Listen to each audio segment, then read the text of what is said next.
Well, greetings, our Hebrew Israelite brothers and sisters. This is the high priest, L.D. Smith, the watchman on the wall. Family, as always, grab that King James, but first and foremost, I want to give a shout out to the whole family. Israel. Now, that being said, family, we're going to go right into our teaching, but we do want to stick to current events because everybody's wondering, what should we do? Everybody's wondering, the time that we're living in is a critical time and a time of hardship, a time of trouble. Some want to say it's the time of Jacob, but that has already happened. Huh? This is a hardship that is going to come upon the world because we're looking for our deliverance. All praise, all praise.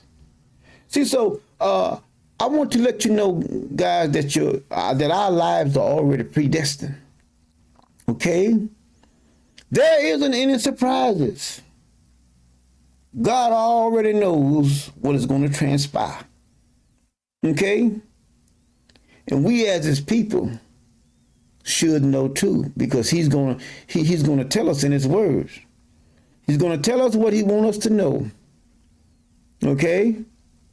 Now, going forward now, I ask you guys to listen to the reading. Think about the words that are coming out of your mouth. I want you to think about it. Ponder with it. Please. And then you will get a clear understanding. But if you just read it and just say, well, just leave it alone and say, well, okay, I know that. No, you don't. No, you don't. If you listen to me, please. I'm asking you, go back and listen to it again. And then just think. Let that rest up here in your heart. Let it rest right there. And I guarantee you, he will show you something else that you didn't see or that you didn't understand.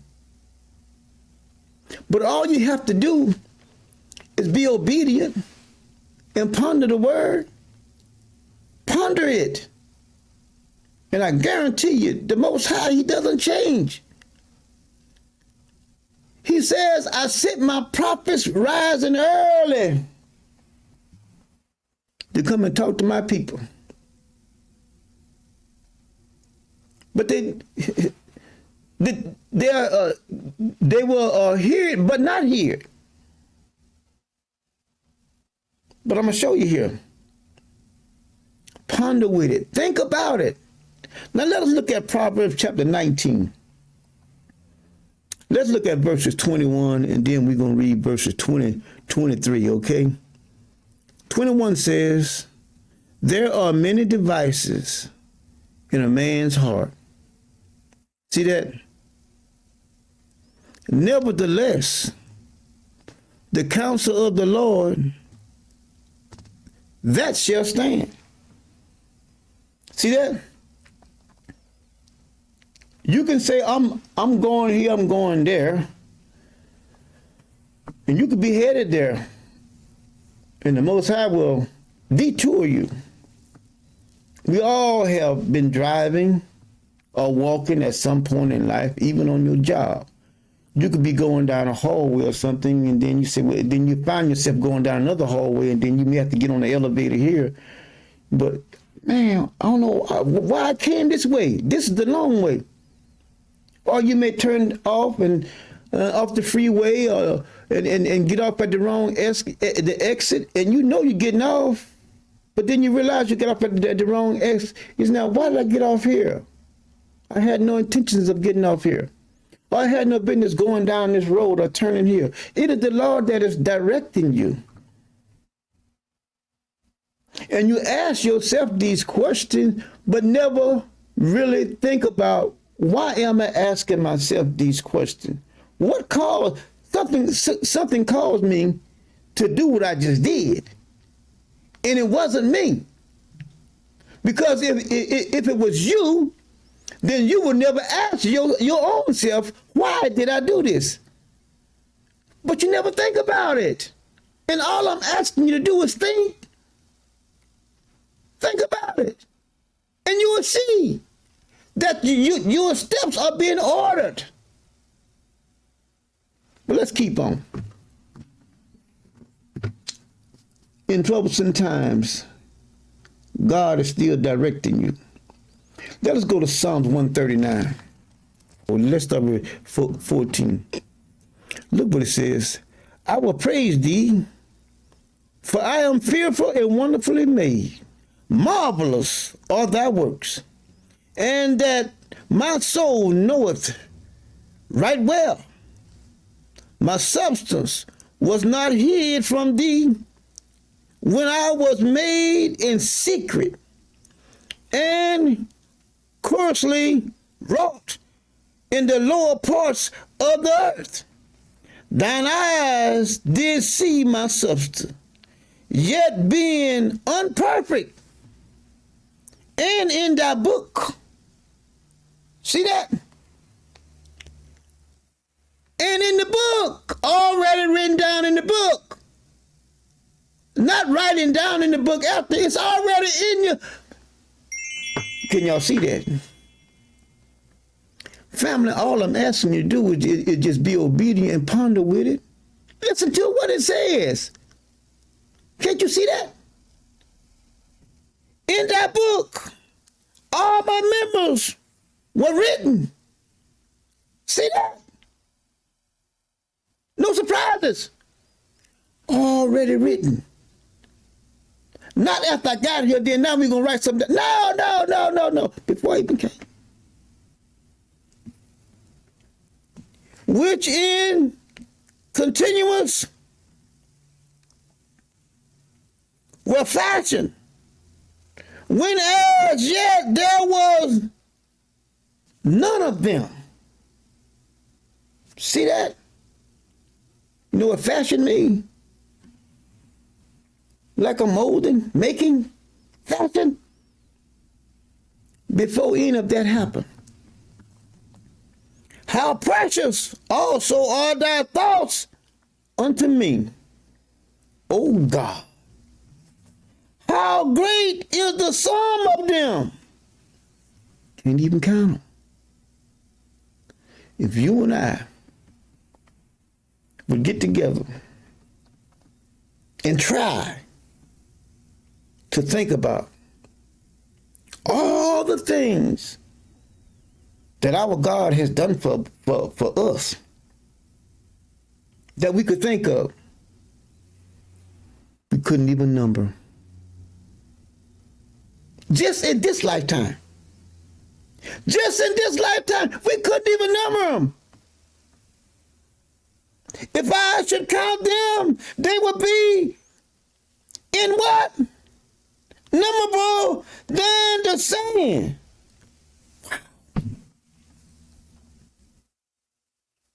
Just go out to a beach and get you a 5-gallon bucket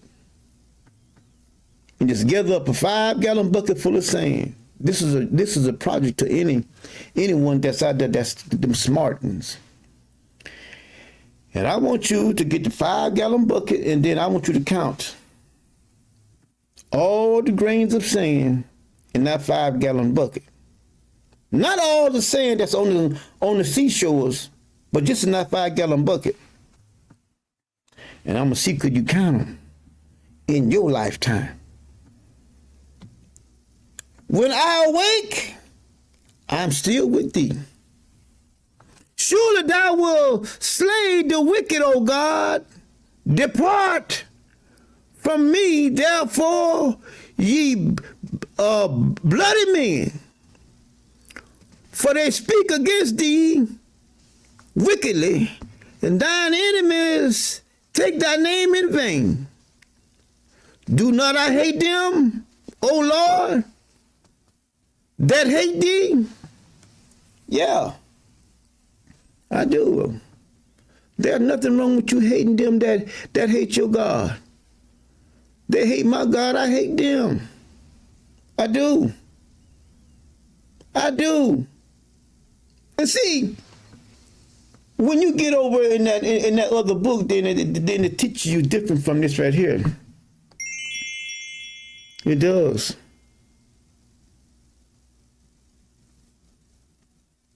But even if my brother hates my God,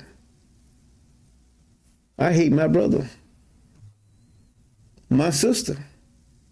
I hate them. If they hate my God.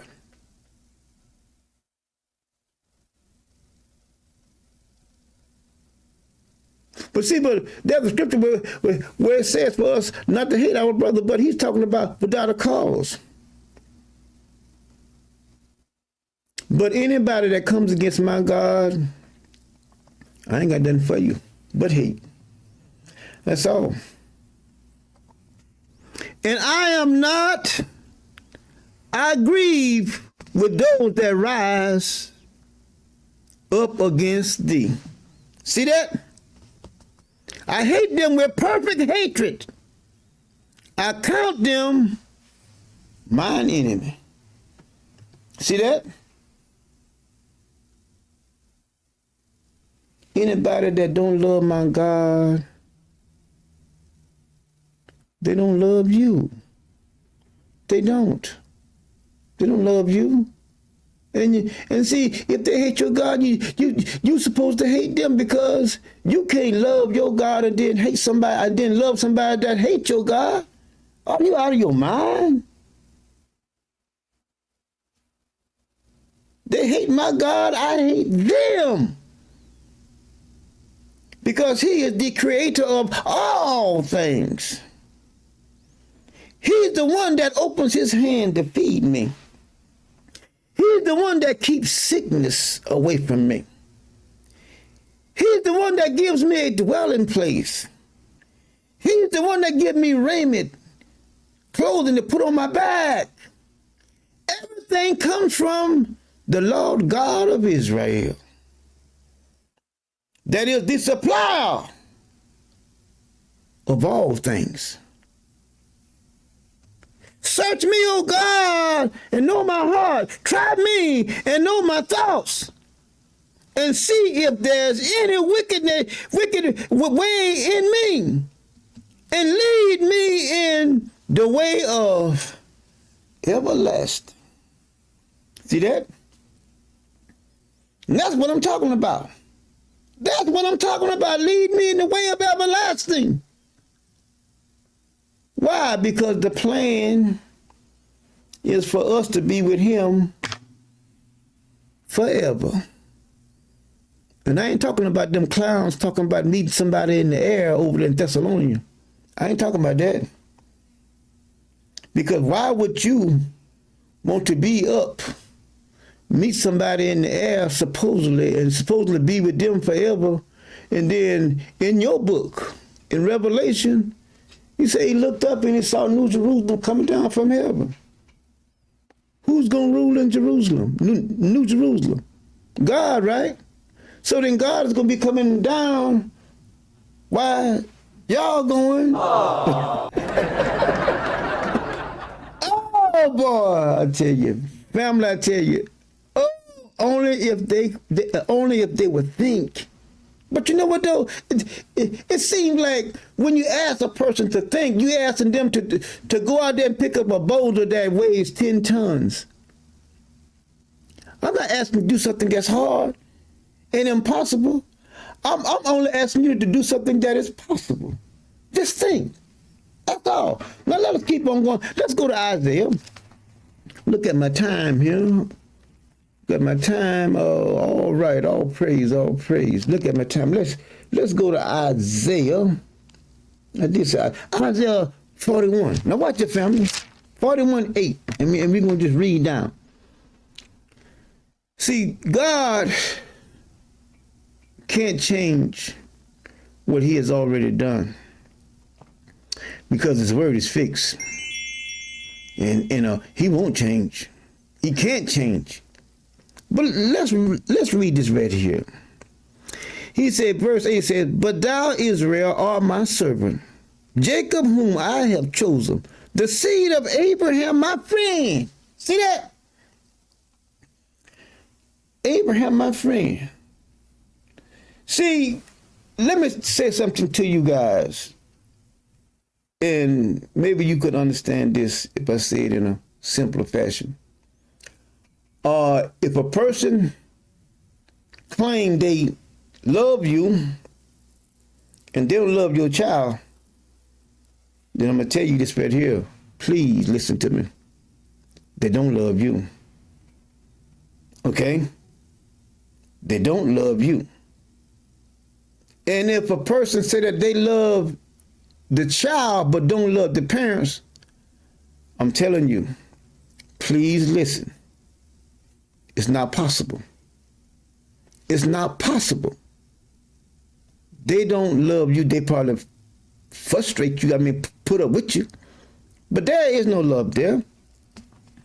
When God called Abraham his friend, that makes us God's friend. All right? We are the Most High's friend also. He chose Jacob. Why? Because of Abraham. Abraham. But let's keep on going. Thou whom I have taken from the ends of the earth, and called thee from the chief men thereof, and said unto thee, Thou art my servant. I have chosen thee, and not cast thee away. Fear thou not, for I am with thee. See that? Fear thou not, because I am with thee. Now, something would have to be came about that he saw that would make him fearful. But the Most High is telling him that don't be concerned about what you see. Okay? Don't you be afraid of what you see. Because there would be no need for him to say, fear thou not, for I am with thee. Then it goes on and says, be not dismayed, for I am your God. See that? I will strengthen thee, yea, I will help thee, yea, I will uphold thee with the right hand of my righteousness. I'm doing all this. You ain't doing nothing.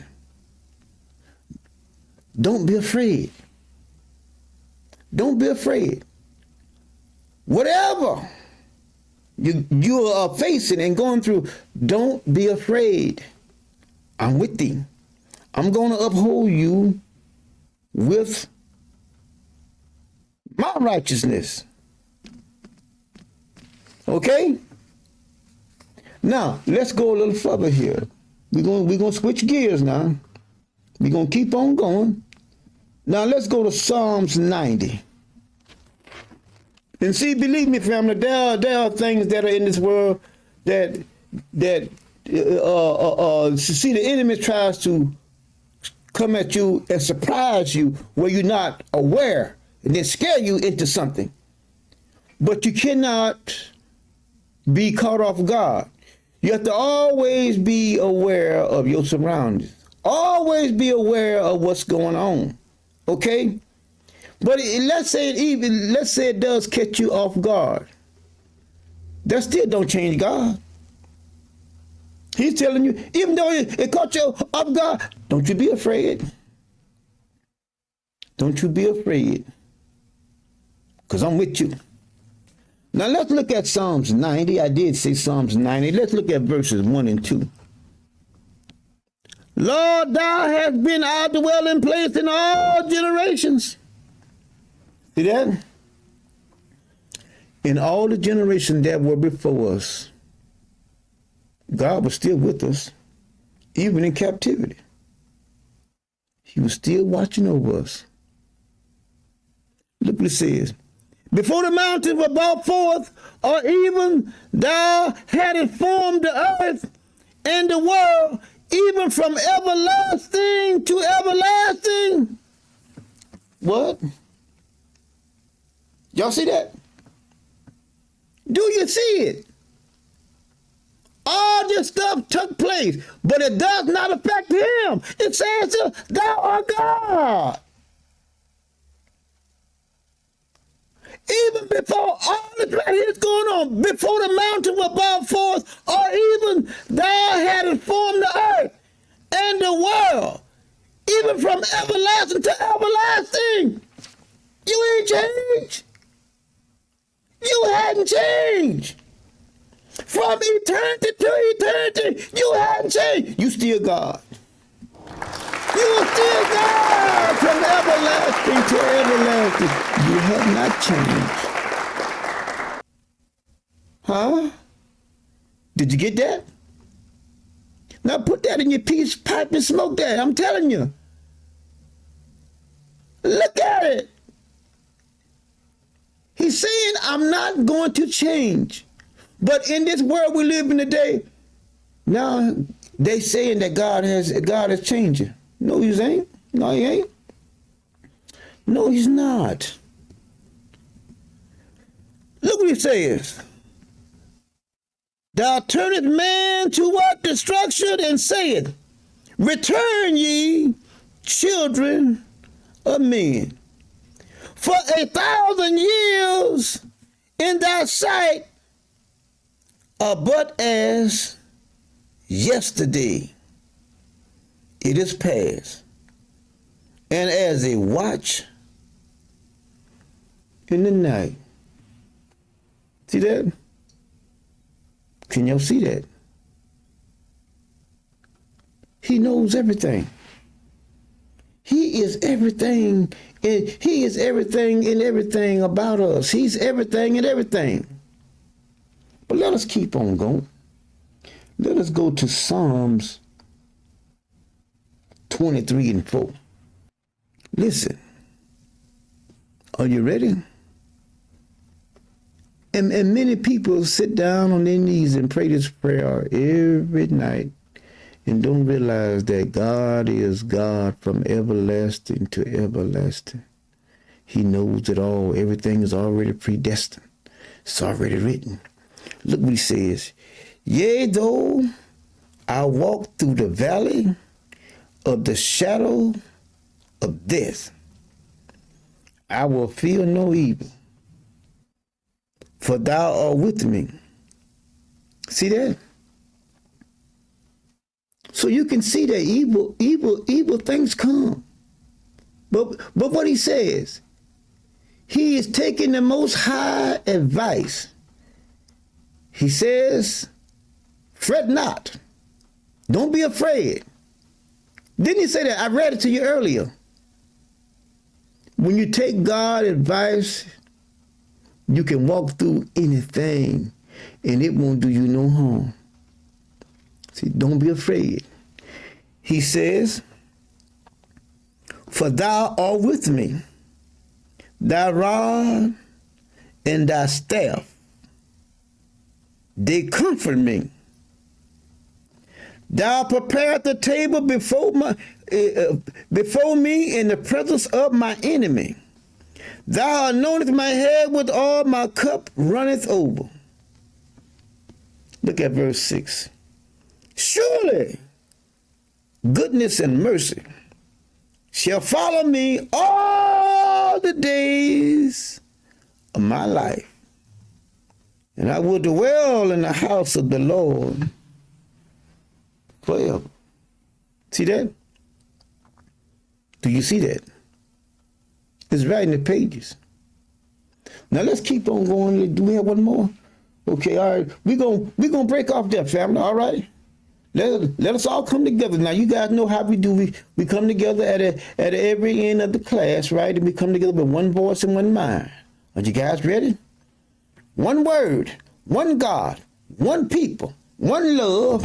Levi, all praise. We say, family, we love you guys, and remember, ponder the word, all right?